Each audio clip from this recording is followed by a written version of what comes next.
Hello, how are you? I hope you should be fine. मैं आज आपको English का पहला लेसन पढ़ाना चाहता हूँ। देखिए, मैंने अभी तक जो टिप्स आपके साथ शेयर किए हैं, अगर आपने उनको सीरियसली कहीं नोट किया है या उसको समझने की कोशिश की है, फॉलो किया है, तो ये उसी से इंटरलिंक्ड है, आपको बहुत फ़ायदा होने वाला है।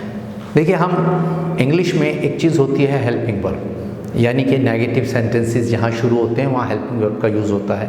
Do not, does not, will not, shall not, should not, would not, can not, इनको सबको हेल्पिंग वर्ब बोलते हैं। लेकिन हम अभी इस पर नहीं आएंगे। अभी हम कुछ रोज़ तक सिर्फ और सिर्फ अफर्मेटिव सेंटेंसेस बताएंगे आपको, यानी कि सिंपल सेंटेंसेस, बहुत सिंपल। और आपको वो मैंने पहले भी बताया था फर्स्ट वीडियो में, आपको वर्ब भी याद है बहुत सारे, क्योंकि शुरू में भले ही आप हिंदी मीडियम से हैं, आप इंग्लिश एक सब्जेक्ट आपके पास रहा है, ना चाहते हुए भी उसको आपको पढ़ना पड़ा और आपको उसमें इतने नंबर लाने पड़े कि आप पास हो गए।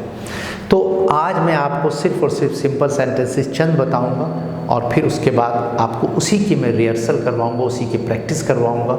और जब कुछ रोज़ हो जाएंगे आपको खुद समझ में आने लगेगा, आपका दिल करने लगेगा कि हाँ, अब मैं इसको समझ गया हूँ, फिर आप आगे मूव कर जाएंगे, फिर नेगेटिव पर आप खुद ब खुद आ जाएंगे। फॉर एग्ज़ाम्पल, हम बाज़ार जाते हैं।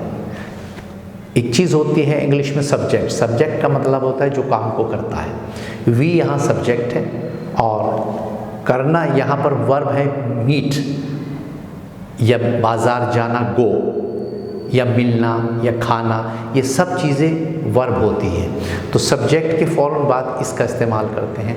हम बाज़ार जाते हैं, we go to the market. जब कहीं जाते हैं तो टू का इस्तेमाल करते हैं किसी जगह पर, we go to the market. मैं उससे मिलता हूँ, आई मीट हिम। यहाँ आई सब्जेक्ट है, मीट वर्ब है और उससे ऑब्जेक्ट है, वो नाउन है। यहाँ पर आप समझ सकते हैं, जैसे फॉर एग्जांपल बच्चे पार्क में खेलते हैं, तो बच्चे यहाँ सब्जेक्ट हो गया और खेलना ये वर्ब हो गया। The children play in the park. बच्चे पार्क में खेलते हैं। पार्क यहाँ पर नाउन है, ऑब्जेक्ट है, तो बच्चे पार्क में खेलते हैं। ये सब सेंटेंसेस सिंपल है, इसमें हमने अभी नेगेटिव का यूज़ नहीं किया है, हेल्पिंग वर्ब नहीं लगाया है। तो आपके बहुत सारे वर्ब, जैसे मैंने आपसे पहले भी बताया था, आपके बहुत सारे वर्ब याद हैं, मगर आपने कभी उनको सीरियसली याद करने की कोशिश नहीं की, सेंटेंसेस में उनका इस्तेमाल नहीं करने की कोशिश की।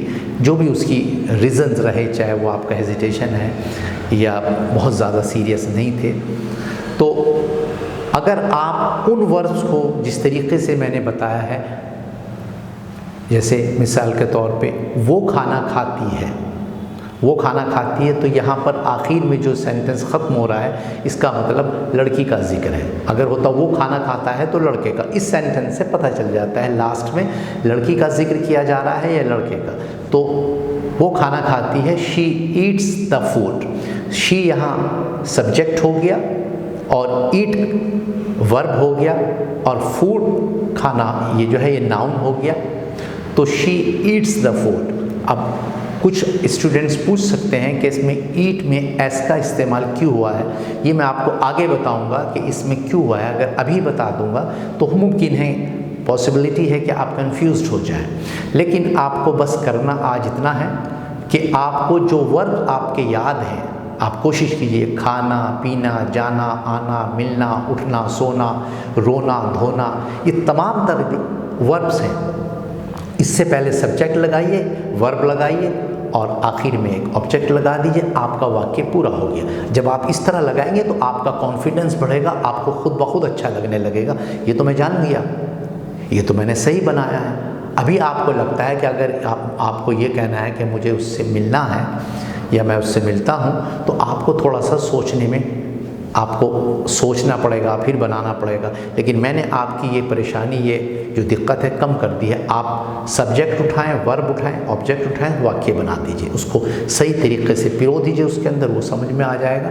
और आप इस तरह बनाइए। फिर कल मैं आपको अभी हम कुछ रोज़ तक अफर्मेटिव सेंटेंसेस ही बनाएंगे, जब आपको खुद लगने लगेगा कि अब तो ये हमारे लिए बहुत सरल हो गया है, बहुत आसान हो गया, फिर हम नेगेटिव पे आएंगे। तो चलिए बस आज इतना ही, और यकीन है कि आपको ये समझ में आया होगा। अब इजाज़त दीजिए, बहुत बहुत शुक्रिया। Thank you very much for watching me. Bye.